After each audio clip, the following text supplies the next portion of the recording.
United Property. That was a hurricane damage case under a homeowner's policy. And there was a partial denial and partial payment in 2018. And then twice, the insurance company reopened the claim, made another payment, but also issued a partial denial. So they did that 2 times. So you had 3 different payments, 3 different denials, and the court was faced with, well, which denial controls here? No surprise. Just like in Pena, where the payment had been made, the denial after the payment is what triggered limitations.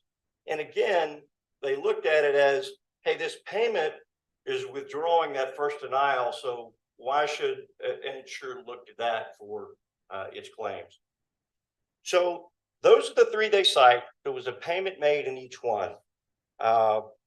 What's important, Judge, is in the cases, I mean, Pena has been argued many, many times. I mean, I found about, 12 cases or so where Pena was argued. We've gone through 3 of them. The only time this reset was allowed was when there was a payment. But we address a lot of cases in our reply brief. There's a number of federal cases. What about this Pace versus Travelers? Yes.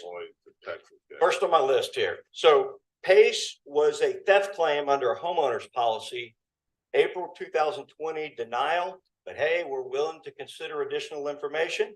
Guess what? They did. They looked at additional information. September 2021, a second denial letter was issued, and remarkably similar language to our case, Judge.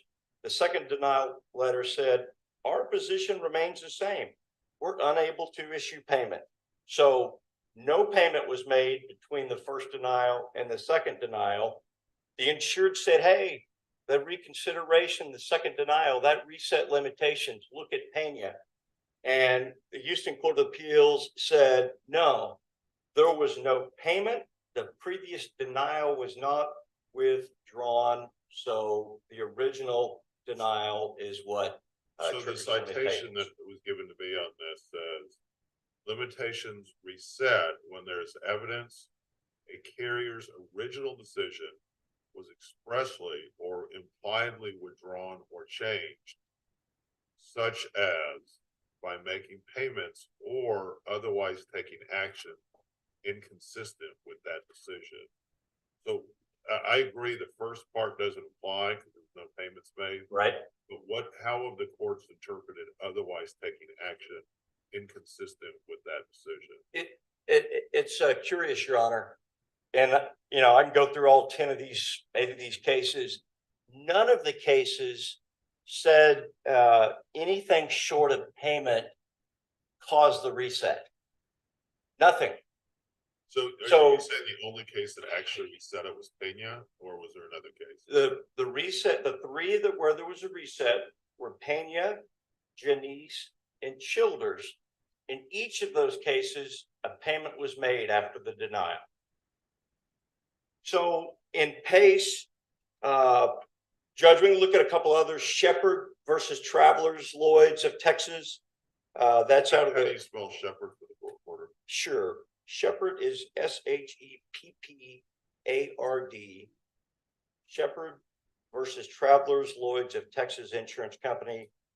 2009 Westlaw 3294997.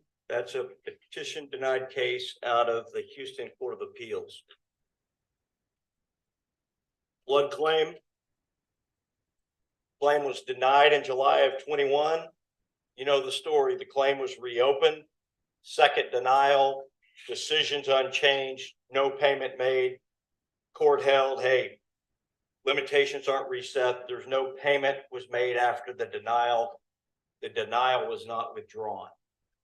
So we can go through these, Judge. I think once. So I think the plaintiff, you'd mentioned that there's cases where there were, what the facts are, I think, in this case, is there was an original denial, and because there was no damage, and then there's a second denial, at least the fact issue is because the damage was less than acceptable. Well, so what cases do you have to that support that would change. He says every case that he's seen, you have to have a payment. Are there any cases that you found that don't? Yes, Your Honor. Yes, and it's even the cases that defendant cites. So it's Pace and Grayson. If you follow those two cases, now there's a fact distinction, but follow me on starting with Pace. The court there said, as you quoted, the limitations would be reset if the carrier expressly or impliedly withdrew or changed his position by making a payment or otherwise taking action inconsistent with that decision. Okay, so that's step one, is either make a payment or take some action that's inconsistent. The action in this case that's inconsistent is admitting that there is covered damage, opening coverage for the first time, and then making an estimate and saying, here's what's damaged, here's the sections that are damaged by this covered issue, and sending that estimate. Now, whether or not a payment was made is almost immaterial, because they would owe a payment if the deductible was low. So the payment would be due just with the happenstance of the amount of the deductible. So the estimate is the equivalent of saying a payment is due. But then if you take that next step, wait, if there's not a payment due, what's inconsistent? The Grayson case, which defendant also cites, they actually expressly said in that case, there was an estimate in the first denial and there was an estimate in the second denial. And the court said, that seems consistent. You did an estimate both times. But what the court said was, if that second denial, if the estimate had been a replacement estimate instead of a repair estimate, because the first denial said repair estimate, second denial said repair estimate. So if that second estimate had been for a replacement, that would have reset the limitations clock anew. Regardless of payment, just doing a different type of estimate would be a new, different circumstance. Here, in our case, you have no estimate, no cover damage, and then a brand new estimate of cover damage in the second denial. That is something inconsistent with the first. The insurance carrier opened coverage saying, yep, we're opening coverage on this one. Now, the reasons that they denied the claim that they didn't pay were for different reasons, new reasons. So the Pace and Grayson cases are on point, show that those are inconsistent actions, and at minimum create a fact issue on this. So really. But are there any cases other than possibly Kenya where there was not a payment made at the reset? No, I don't believe the cases we cited, they all had money that was paid. But again, think of the paradigm of this carrier would have made a payment. They had to write a check, but for the amount of the deductible letter. And each policy is going to have a different deductible amount. Some are high, some are low. So it's the opening of coverage and saying we owe money. That's what's inconsistent. But in each of the cases we cite, there's a payment made. So let me ask the defense counsel then. So are there any cases that say in a situation where you find that, like we have here, the first denial is no damage, the second denial is the damage is less than the deductible. So what and did not reset because of that. I'm glad you asked, Your Honor. That's the first case we cite on page 1 of our reply brief. It's DeJong. I'm going to spell this for you. D-E, new word, J-O-N-G-H. DeJong versus State Farm Lloyd, 664 Federal Appendix 405, 5th Circuit, 2016. Hail claim like here, Your Honor. Hail claim was denied in July 2012. The claim was asked to be reinvestigated. The insurance company did reinvestigate the claim, and guess what they found? They found some minor damage to the patio cover that was not discovered during the first inspection, but the damage was minor. It was below the deductible, so no payment was issued. The 5th Circuit held the accrual date was from the initial denial. The accrual date was not changed despite the reinvestigation, despite finding covered damage, and despite a second denial letter. So right on point here, denial below deductible, accrual date is still the first denial. Your Honor, going back to Grayson, disagree altogether the way that case is being characterized. He's saying, hey, well, if something would have happened, there would have been a reset. Well, guess what? In Grayson, there was a fire loss. Some dollars were paid. There was a reinvestigation. And then after that reinvestigation, an additional amount was paid. So dollars were paid. Court was asked to consider to restart limitations based on the second one. Guess what? The court said, no, we're not going to restart limitations despite the payment. Despite the payment. So cases that are consistently that if there's no payment, there's no reset. And in Grayson, they even said when there was a payment, hey, we don't see that was inconsistent. They were just supplementing with some additional damage. So we're not going to consider that consistent. You know, we kind of brushed over this, Judge, because we jumped right into this accrual and whether it's reset. But the case law that addresses accrual is important. And the Murray, the Supreme Court case that we cite, Judge, cited throughout the briefs, Murray versus San Jacinto Agency, 800 Southwest 2nd, 826, Texas Supreme Court, 1990. And what's important here is they say that the limitations commence on the day the insurer wrongly denies coverage. Because why is that? Because the day that coverage is denied, the insured knows I'm harmed. I made a claim. I believe in it. They're not paying it. To use the words of the Texas Supreme Court, I've got a quote them exactly.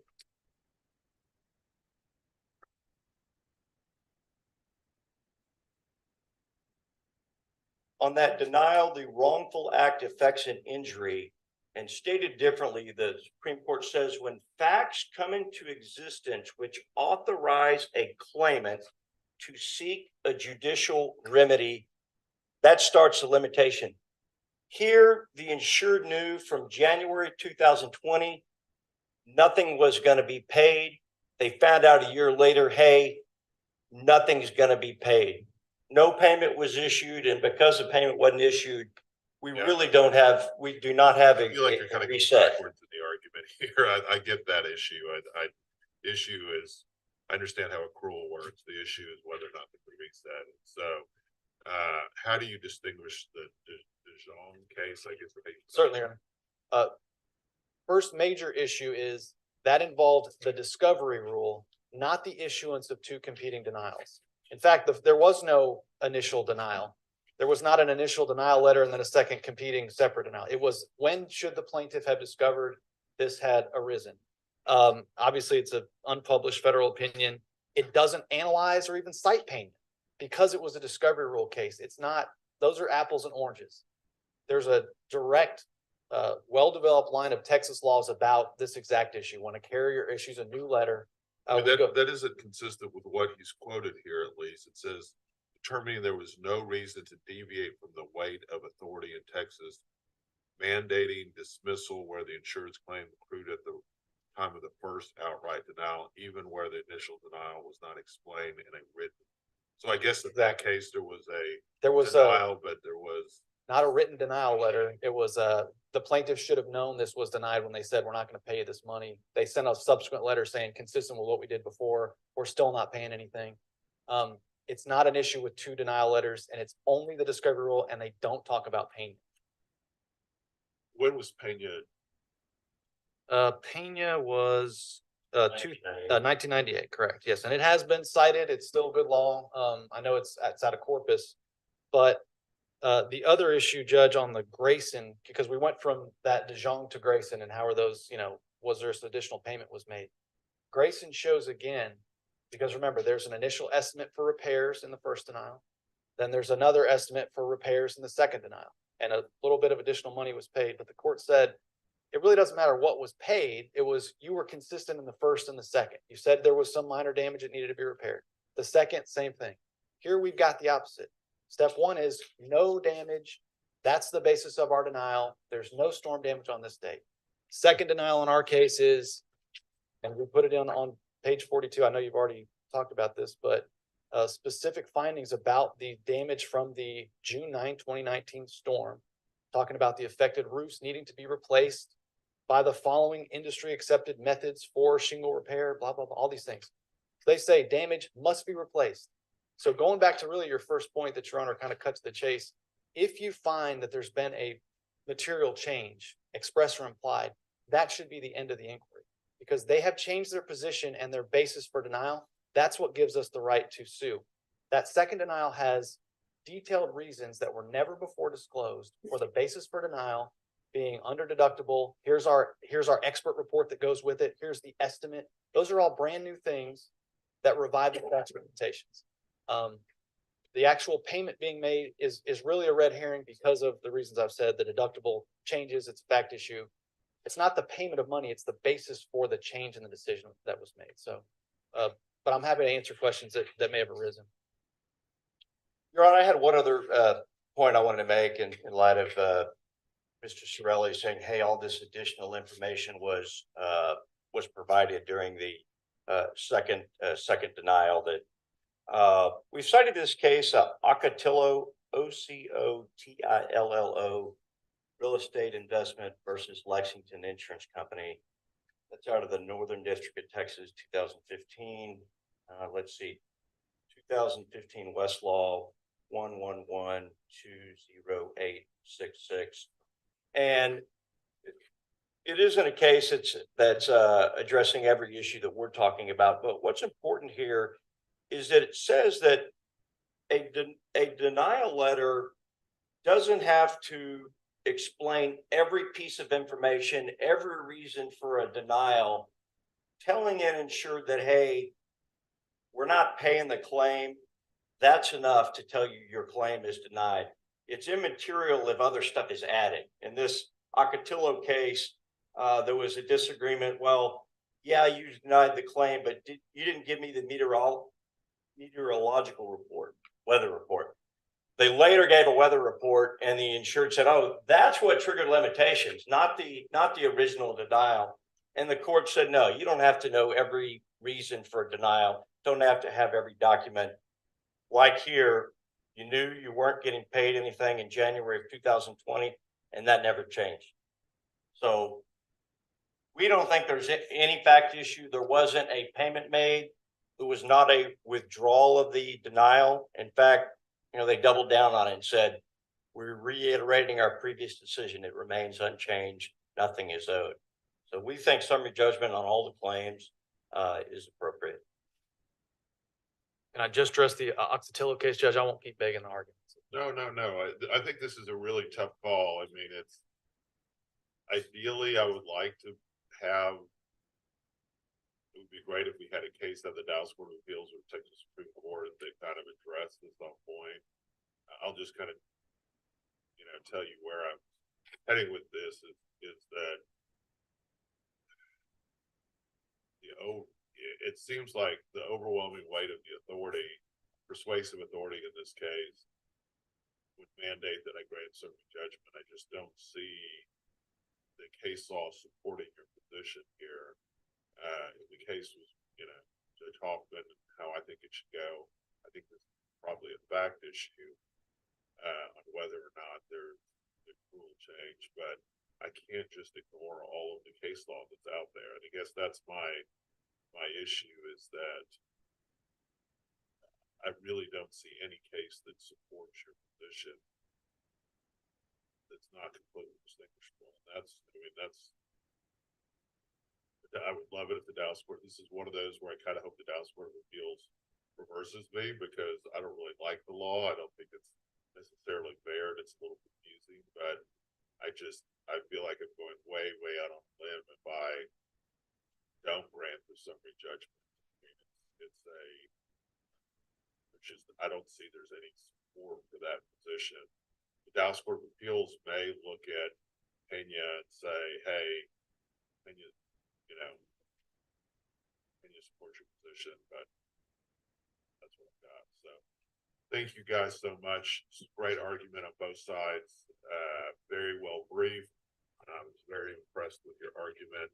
I don't know if you saw that I put this my first time ever put a live hearing on Zoom with our new equipment. So guys are famous now. You guys have a great rest of your day. You have a proposed order for me.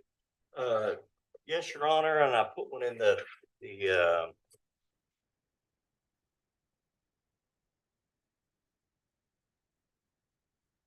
had one in the binder, but it probably has, holes in it.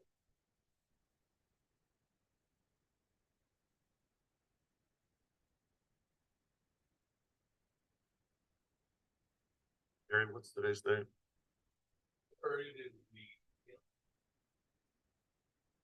Okay.